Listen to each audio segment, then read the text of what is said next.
Hey everyone, welcome back to my channel. I'm Leandra the TBR0 and my goal is to lessen my physical TBR one book at a time, and I'm still very bad at that. Today we're going to be talking about my February wrap-up, meaning we're going to discuss the books I liked, the books I didn't like, some statistics that I've been finding interesting over the past 2 months of 2024, and then maybe some goals that I have for March. Even though, as I record this, we have already entered March, I'm already reading books, I think that you can make goals at any point, and I still want to reflect on the month, so that's what we're doing here today.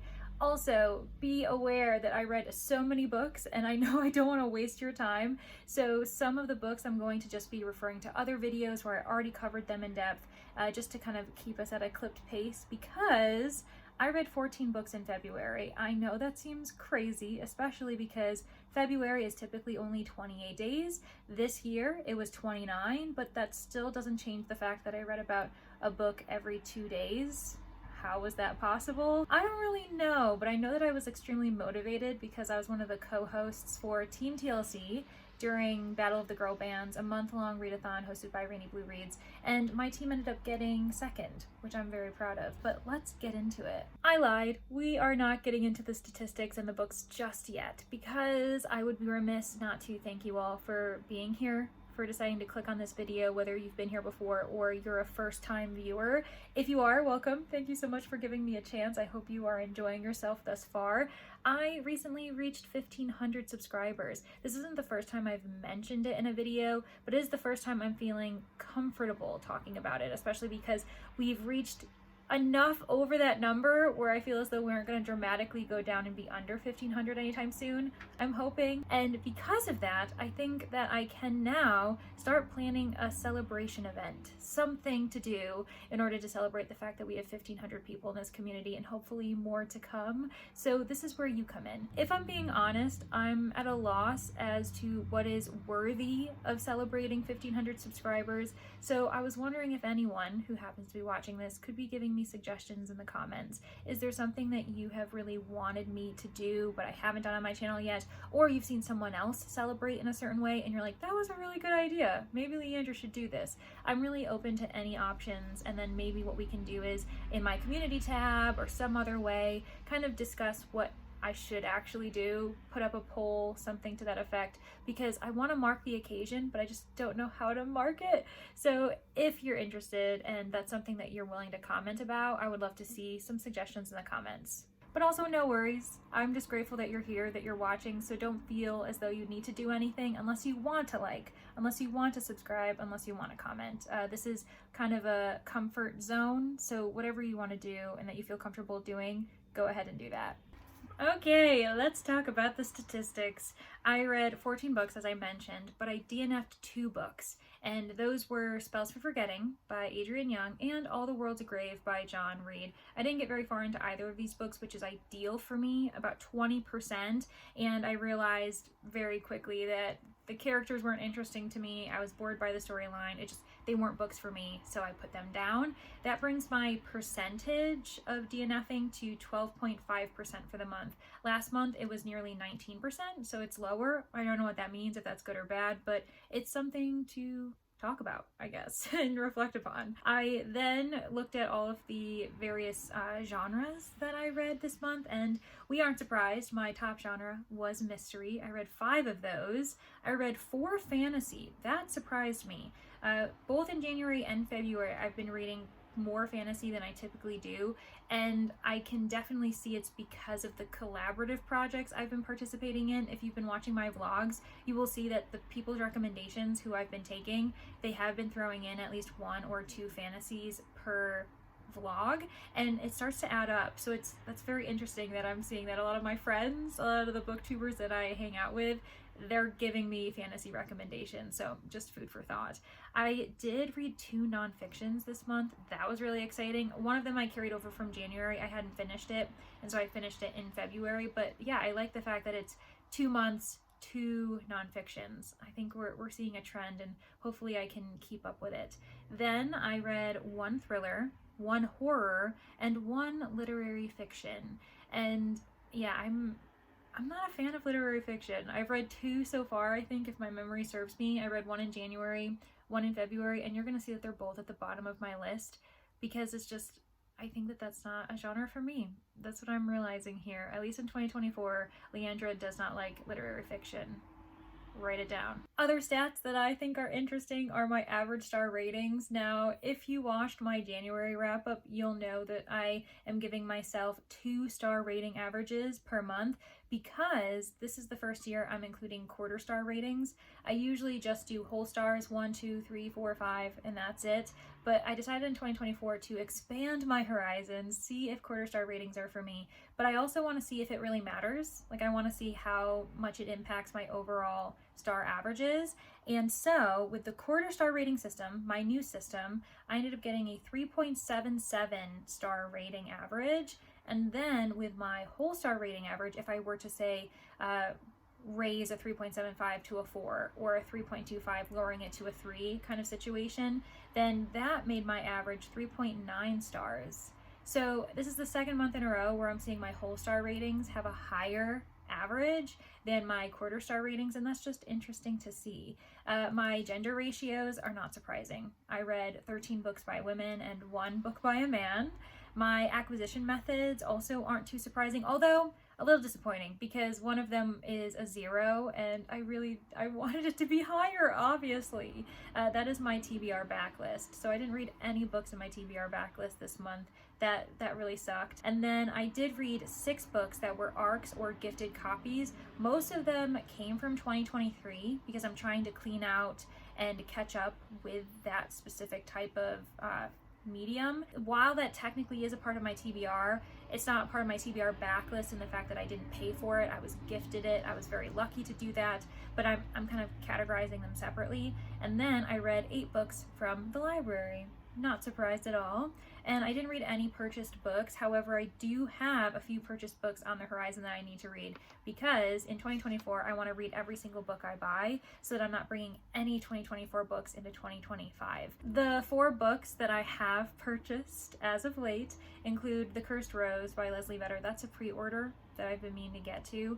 And then I bought 3 more books, all of them going for the She Done It book club, so it's kind of part of my job. That's not an excuse though. I want to read them and I think we're going to enjoy them, so that's why I decided to buy them.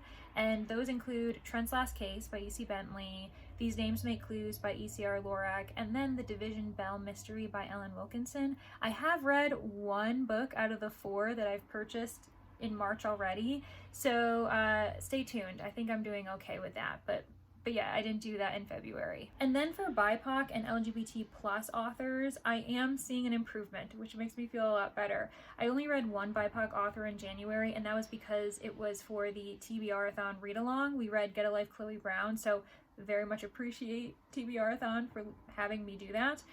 Then, though, in February, I read 4 BIPOC authors, which, you know, it's not the greatest ratio because I read 14 books. That means I read 10 books by white authors. I still like seeing the improvement, so I'm going to count it as a win. I'm just going to keep trying to improve. And then for LGBT+, I can't guarantee that all of these authors are part of the Pride queer community, but they do provide strong queer representation within their books, and that's 4 books that I read. And so last month I had 4, this month I have 4, and I'm quite happy with that too. I'm glad it's at least consistent. And then my most popular publication year was still 2023, although 2024 is rallying, which I'm not surprised because as we get further into the year and more new releases come out, I know that 2024 is likely going to be my top year, depending on how things go. Let's talk about the 14 books I did read though. So at the very bottom of the list, the worst book I read thus far this year is The Body in Question by Jill Cement. I am tempted to adjust it and provide it actually a 1-star rating, but so far I'm keeping to my 2.0 star rating, and that actually matches Rainey, who's the person who recommended the book to me, not because she wanted me to hate it, but it was for her booktuber taste test. If you're interested in knowing my thoughts and getting a more thorough understanding of what the book is about, I will make sure to have that linked below. The next book that I ended up giving also 2 stars, which was a January read. I didn't mention it in January because I wanted to to keep it a surprise because it was for a vlogging project and I didn't want to spoil that. That was If We Were Villains by ML Rio. As you know, now I gave it 2 stars. I really didn't like it, and that can be looked at in my Meet the Booktuber episode 2, where I featured Brittany Loves Reading. Those are also the 2 books that I'm labeling literary fiction, so the fact that they both got 2 stars confirms what I said before. Literary fiction is not for me. The next book was super disappointing, actually probably the most disappointing book on this entire list, and that was Suburban Hell by Maureen Kilmer. It was a campy, cozy horror, and I'm giving it 2.25 stars. The reason why it was disappointing was because it was a buddy read with Danni Dabbles and Nell Diamond. I was really lucky to have them accept me as a third wheel on their buddy read, and we did have a really good time talking about the book. We theorized, we discussed thoroughly the character development, what we expected to come, and had predictions that were actually better than what ended up happening. I think that's why it's most disappointing, is that Maureen Kilmer has a very linear, basic narrative that she doesn't provide any twists or any surprises. What she tells you is what it is, and we kept thinking that she was throwing red herrings at us, and then by the end of the book we were like, oh no, she's just really transparent, and that kind of like made it fall flat for us. On top of the fact that there were some hypocritical themes that we found in it. What the narrative follows is 4 women in this neighborhood. They forge a friendship. They're all mothers in different ways, and none of them really follow the mold that you expect of a mother. They're criticized, they're judged as not being the ideal, and so their friendship helps support them in that. One of the friends ends up being possessed, and that's kind of where the chaos begins as they try to save their friend while also saving the neighborhood, their own families. And while a lot of it is very humorous and there are creepy moments in the book, the reason why it's hypocritical is because we see these women dealing with how society judges them, criticizes them, undervalues them, and then we see these women do the same thing to another woman in the book. I'm not going to go any further in my description because I don't want to spoil anything, but it was really frustrating to see them being like, women for women, we're supporting each other, and then pretty much tearing apart another woman and trying to like do these things that bring themselves security and comfort and not helping this other person. It was a weird call on Maureen Kilmer's part. Moving up the list to my 3-star range, I ended up giving 2 books 3.25 stars, and I do find it interesting that they're a part of the same subgenre in mystery, a subgenre that has become a very big comfort read for me. The first book I'll talk about is Murder Under a Red Moon by Harini Nagendra. This is the second book in the Bangalore Detectives Club mystery series. I gave the first book 3 stars prior to my creation of this quarter-star rating system for myself, and now I'm giving the second book 3.25 stars, so very relatively a consistent series, I can give you that much. And I do enjoy the main characters. I like the cast of characters. It's a very comforting and atmospheric read. The fact that it is in 1920s Bangalore, we're following Kaveri, a very young amateur sleuth, and her husband as they're still getting to know each other, because this was an arranged marriage, and also getting used to the fact that their culture, their customs, their history is heavily impacted by the British Raj in which they live and the British citizens they have to interact with. So I really loved learning about that as a mystery was taking place. And this mystery in book 2 follows Kaveri, and she is actually almost framed for murder, and she's very lucky that that doesn't happen, but of course that puts everyone on edge, wondering why is someone trying to frame her, who actually committed this murder, what actually is going on in society, and the multi-layered mystery that's happening. However, the ending did wrap up very quickly, and I wasn't really convinced as far as like who the culprit was and how they were involved, so it was kind of a lackluster ending, if I'm going to be honest. I would totally continue the series though, because I really like Kaveri as a main character. And then we have my second 3.25 star, and that's Viviana, Valentine, and the Ticking Clock by Emily J. Edwards. I think this is the similar situation to Harini Nagendra's novel, where I love the characters, I really enjoy the environment. Viviana Valentine is set in 1950s New York. This is the 3rd installment in a Girl Friday mystery series. The first 2 books I gave 4 and 5 stars. This one kind of fell flat, and I think it's because I was so invested in the characters and their backstories that when they started acting a bit amiss, I was kind of frustrated. Viviana, Valentine, and her fiance go through their own kind of turbulence in this novel, and I just didn't really believe it. It seemed like a really odd situation for them to be in. Meanwhile, there is a mystery. There's an intriguing murder that happens on New Year's Eve. They witness the murder, and so they're extremely invested in trying to bring justice to this mysterious man, this unknown figure who has died in front of them. And then on top of that, there are a few other puzzle, multi-layered mysteries going on throughout the plot. And while it's enjoyable, while the voice narrator is really fun, because I listened to all 3 of these books on audiobook, I did find it a bit forgettable. And again, I was frustrated that Viviana and her fiance were going through things that I didn't think needed to happen. There was enough conflict. I think a mystery in itself, the murder, could have held on its own, that we didn't need this kind of personal drama in it as well. Moving on at a clip, we have my 3.5 star ratings. For Deephaven by Ethan M. Aldridge, this one is a middle grade gothic horror mystery. Yes, some amazing buzzwords involved in that one. It also follows a main character who is non-binary. Nev comes from poverty, comes from a household of neglect, and when they have the opportunity to go to this boarding school, a very mysterious opportunity which provides them with a full scholarship, they jump at the chance. But then when they arrive at the school, they realize that all is not as it seems. There are corridors that are off limits because of what may be creeping behind it, and Nev and their friends end up realizing that there is a monster in their midst, and this monster can 100% harm them.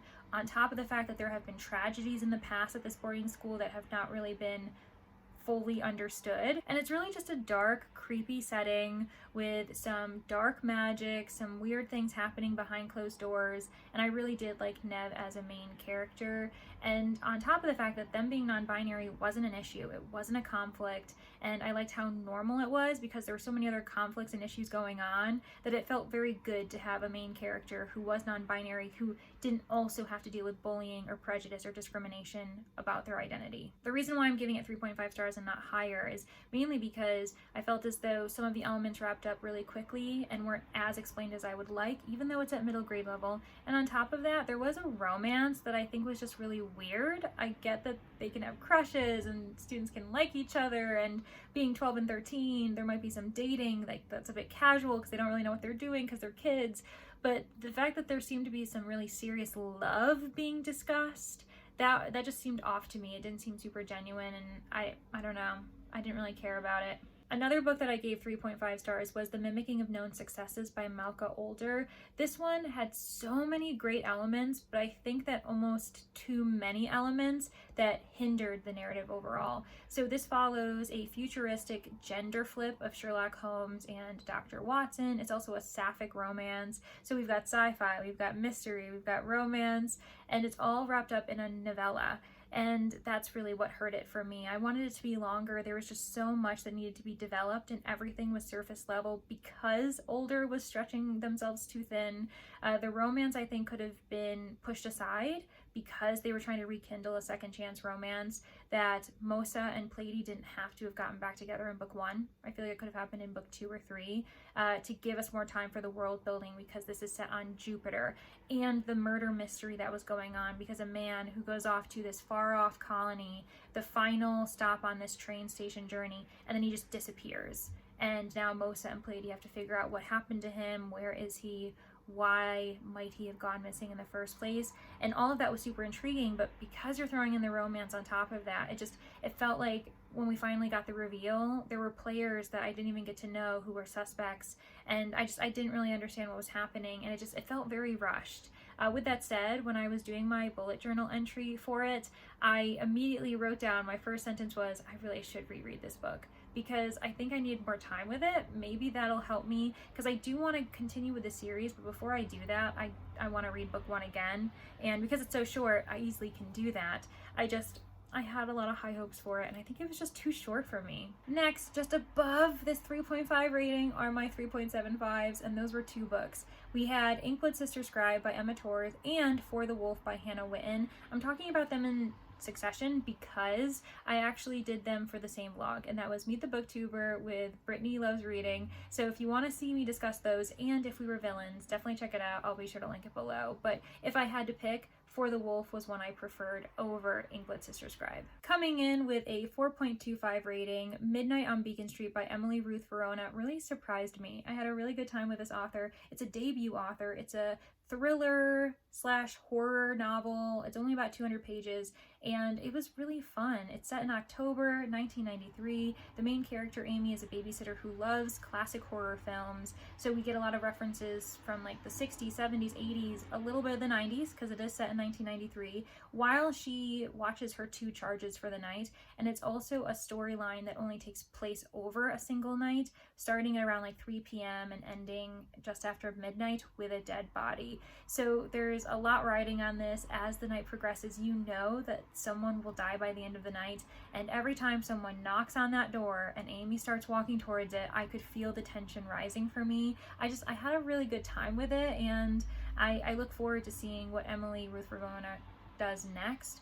The reason why I'm getting a 4.25 star rating beyond it being higher is because as lovely as the atmosphere was, as creative as some of the twists were, unfortunately for me, thrillers I think is a really hard genre to get a 5-star from me because I've probably read a little bit too many of them, and thrillers are one of those genres that has very few variety in tropes, in twists and reveals, that I've kind of seen it all before, and the one that was used felt a bit tired to me, a bit overused by a lot of people nowadays, and that's not just this author. But what I did appreciate were the little twists, little changes to this trope that made it fresher for me than usual. So yeah, definitely well-deserved 4.25. And that's coming from a very hard critic of thrillers. And now we're getting into my absolute favorite picks of the month, and those include Once Upon a Murder by Samantha Larsen and Emily Wilde's Map of the Otherlands by Heather Fawcett. Both of these books got 4.5 stars from me. Once Upon a Murder is a historical mystery that really just hit for me. It's the second book in a Lady Librarian series. The first book was A Novel Disguise. I gave that 5 stars before I had a quarter rating system. This one I'm giving 4.5 stars, but if you really think about it, if I had read it last year, I just would have given it 5 stars on vibes alone because I really enjoy the series. I really love Tiffany Woodall, our main character sleuth. This is set in the late 18th century England, which I think is quite unique. It's an earlier historical mystery setting than I usually read. Usually I'm reading in the 19th or 20th centuries, and Tiffany is just a really thoughtful, progressive character. Samantha Larsen comes with receipts. One of my favorite elements in this series is that at the end of every single book, she provides the research, examples from history that she found to support the fact that she is historically accurate and that the probability of the mysteries resulting in this way makes sense. And I really appreciate that because she also provides a lot of inclusivity and diversity, a lot of discussions about acceptance, about tolerance, and how like even back then people were accepting that these issues were important to people as far as women's rights and the rights of those of mixed race or of BIPOC individuals. So I really like Samantha Larsen, and I view her as a really comforting kind of reading experience. I read the book in a day. That should tell you enough. Emily Wilde's A Map of the Otherlands also gets 4.5 stars. So did Emily Wilde's Encyclopedia of Fairies, but I did like book 2 better.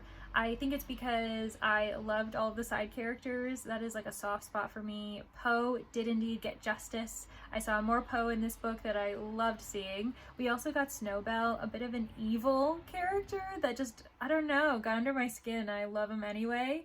And then Emily and Wendell find themselves involved in like another kind of chaotic situation where they are trying to find answers, they're trying to find a fairy door, and there's just a lot of lush description. I think that's one of Heather Fawcett's strongest parts of her writing, is that she can really make you see the world, feel its texture, and get wrapped up in the fairy realm and its kind of oddities and creepy crawly feelings where you never feel safe because you're always a bit confused and unsure of what's happening, just as those who live in that world are also living amongst the absurdity.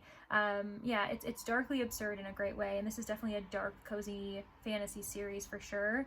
The only thing that I continue to have an issue with is the fact that while this is a slow burn fantasy, Heather Fawcett twice now has sped up the ending to wrap up very quickly, and it just annoys me. Like, we've already accepted the fact this is a slow burn. I'm here, I'm meandering with you. Let us meander all the way through the end. Be consistent with your pacing. because it always feels as though we're getting a quick wrap-up ending, and I'm just like, girl, slow down. And finally, I have my 5-star book, and that was Godkiller by Hannah Kaner. I am kind of disappointed that I only got 1 5-star in my fiction category this month, but honestly, it was a great one. I dedicated an entire video to it, so if you want to know my thoughts about Godkiller and hear a little bit about it, and it is a spoiler-free to my understanding video, and I'll have it linked below, but amazing. I'm so excited for Sunbringer, and that comes out in about a month. If you've been counting at home, you're probably thinking, Leandra, that's 12 books in February and 1 book that's carried over from January. This isn't adding up. Well, that's because I've got 2 other books to talk about, and they're both the nonfiction ones I read. Know My Name by Chanel Miller and Wild Girls by Tia Miles. I'm choosing to kind of keep my nonfiction separate from this list, mainly because you can't compare nonfiction to fiction. I am someone who does provide ratings for nonfiction. I know not everyone does that, but I do draw the line at trying to compare a nonfiction to a fiction book.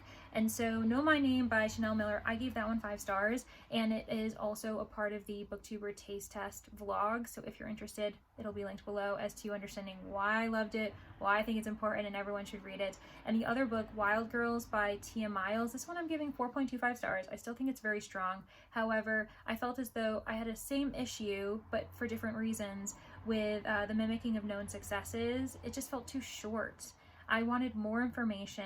There's a lot of great historical facts about how women throughout history have been interacting with the environment, have been a part of it, have strengthened it, have supported it. The environment has supported them and their own needs, and that is across race and across gender as far as sexuality goes. But I also really wanted more information. I wanted to have Tia Miles investigate more women's stories, also her own stories. We get a few anecdotes, a few elements to her own background, but I kind of was hoping for a stronger balance between the two, having it be half memoir, half historical factoids, kind of like Braiding Sweetgrass. I know it's not a really good comparison because Braiding Sweetgrass is like honestly the cream of the crop, but I really love how Robin Wall Kimmerer really infuses a lot of her own story into it as she educates us about the natural world, and I wanted Tia Miles to do the same. So 4.25, still an excellent nonfiction. Okay, oh my goodness, I don't think I ended up being as succinct as I wanted to be, but I'm really glad I finally talked about it. And just for full transparency, this is not the first time I tried to record this video, and so it is what it is. I hope you found it interesting because I can't bring myself to record it again. But anyway, thank you so much for being here. I'm glad that you found my 14 books in February interesting enough to kind of listen all the way to the end. Don't forget that if you're interested and you want to help provide me with a solution as to how I should celebrate my 1,500 subscribers milestone, I would greatly appreciate a comment below, or let me know what your favorite book in February was, maybe a book you're excited about in March. And if you're not feeling chatty at all, but you want to comment because it helps with the algorithm, then how about you provide me with a sun emoji, because it's not very sunny outside. It's actually very cloudy, but I don't know, I kind of want some sunshine today. So thank you so much. I hope to see you all in the next one. I hope you have a great reading month in March. Bye!